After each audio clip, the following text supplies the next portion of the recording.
Part 1, The Legend. In the small town of Hollow Creek, Halloween was more than just a holiday. It was a tradition steeped in history, mystery, and an eerie legend that sent shivers down the spines of even the bravest souls.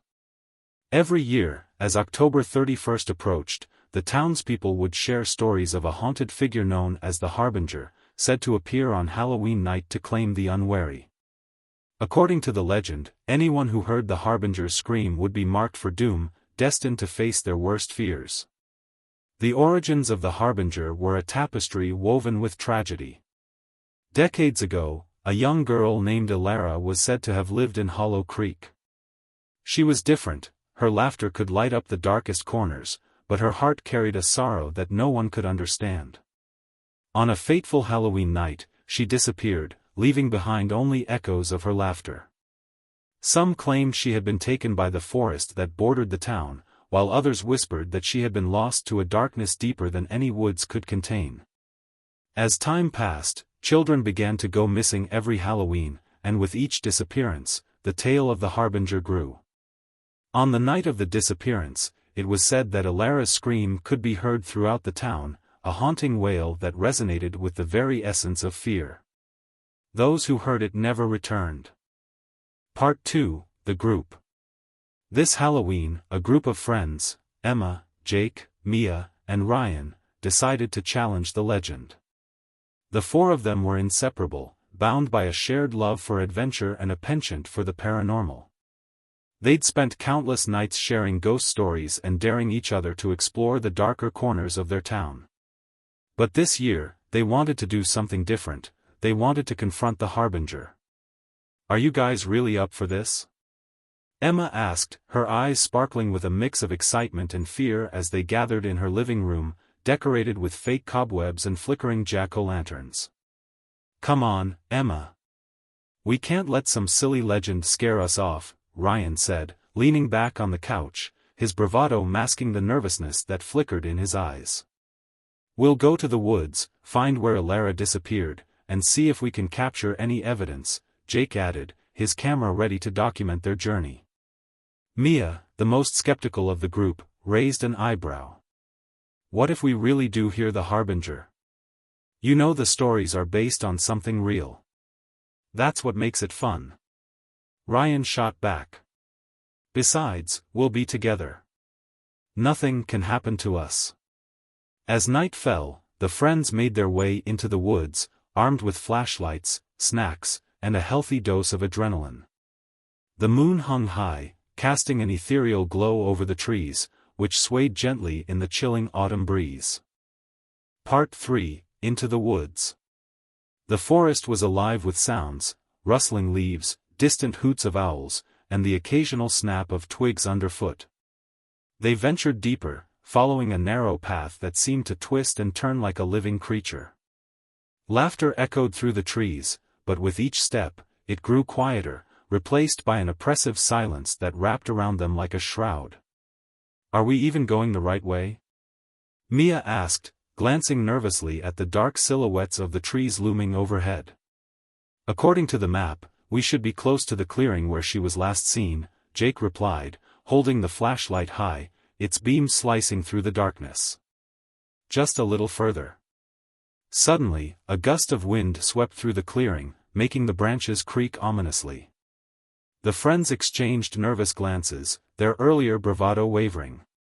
As they reached a small clearing, they paused, taking in the eerie stillness. "Is this it?" Emma asked, her voice barely above a whisper. "This is where they say she vanished," Jake replied, setting up his camera on a nearby log. "Let's capture this moment. Say, cheese, for the Harbinger." They forced smiles for the camera, but the laughter quickly faded as the air thickened with tension. "All right, let's try to summon her." "We can't leave without experiencing something supernatural," Ryan suggested, his voice wavering slightly. "How do you suggest we do that?" Mia shot back, crossing her arms. "Maybe we could just call out to her. You know, Elara, if you're here, show yourself," he said, his tone mocking. Emma rolled her eyes but joined in, her voice steady. Elara, we're not afraid of you. We just want to talk. They waited, the silence stretching uncomfortably between them. Just as doubt began to creep in, a distant rustling echoed from the trees beyond the clearing. They turned, hearts pounding in their chests, hoping it was just a deer or some other harmless creature. Part 4, The Scream. But what followed was not the rustle of leaves or the hoot of an owl. It was a scream, a blood-curdling, echoing wail that pierced the night, chilling them to the bone. The sound seemed to resonate from every corner of the forest, enveloping them in a wave of terror. "Did you hear that?" Jake exclaimed, his camera trembling in his hands. "Yeah, I heard it," Ryan replied, eyes wide with fear. "We need to get out of here." "Wait!" Emma shouted, but her voice was drowned out by another scream, more agonizing than the last. It echoed through the trees, reverberating in their chests, filling them with a sense of impending doom. The friends turned, ready to flee, but the darkness felt alive, shifting around them. "Run!" Mia cried, and without a second thought, they took off, racing back the way they came. The forest seemed to warp and twist, branches reaching out like skeletal hands, trying to pull them back into the shadows. As they ran, the screams grew louder, echoing around them, following them through the trees. The laughter that once filled their hearts was replaced by sheer terror, each footfall echoing the desperation in their hearts. Part 5, The Clearing. They burst into another clearing, breathless and panicked. "We need to regroup," Emma shouted, looking around for any signs of their friends. "Where's Ryan?" Jake asked, his voice trembling. "I thought he was right behind us," Mia replied, panic rising in her throat. "Split up. We'll find him," Emma suggested, but even as the words left her mouth, a deep dread settled in. "Are you crazy? We can't split up," Jake insisted, looking from one to the other. "Ryan!" Mia shouted, her voice cracking as she called into the darkness. Suddenly, a rustling noise caught their attention. They turned, hope igniting momentarily, only to see shadows moving between the trees. A figure emerged, and they all gasped, hearts racing in fear. It was Ryan, but he looked different, pale, eyes wide with terror.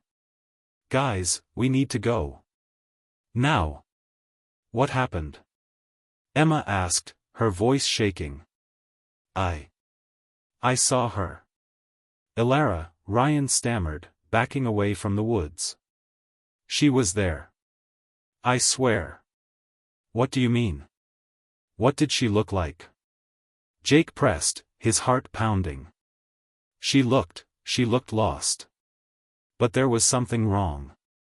"She was screaming, just like the legend said," Ryan explained, his voice trembling. The forest seemed to grow darker, and the air thickened with an oppressive weight. They needed to leave, but the path they had taken was now obscured by shadows. Part 6, The Circle of Fear. As they turned to find another way out, a circle of mist began to swirl around them, obscuring their vision.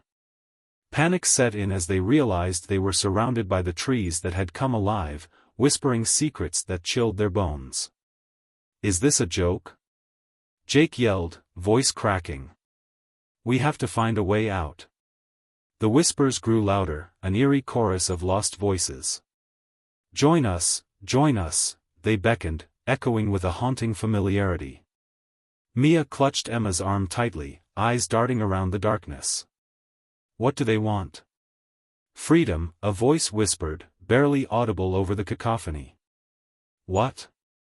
Ryan asked, his voice rising in confusion. "Freedom from their pain. They want us to understand," the voice continued, wrapping around them like a noose. Suddenly, the mist cleared, revealing a figure standing at the edge of the clearing, a girl, her face pale and haunted. It was Elara, her eyes filled with sorrow and longing. "Help me," she pleaded, her voice a soft echo that sent chills down their spines. "You must break the cycle." "What do you mean?" Emma asked, stepping forward. The Harbinger's scream binds us here. You must listen, or you will join us, Ilara explained, her form flickering like a candle in the wind. Join you? Why would we do that? Mia shouted, anger and fear mingling in her voice. Because you have heard the scream. You are marked, Ilara replied, her voice tinged with despair. Part 7, The Choice. A sense of dread settled over the group.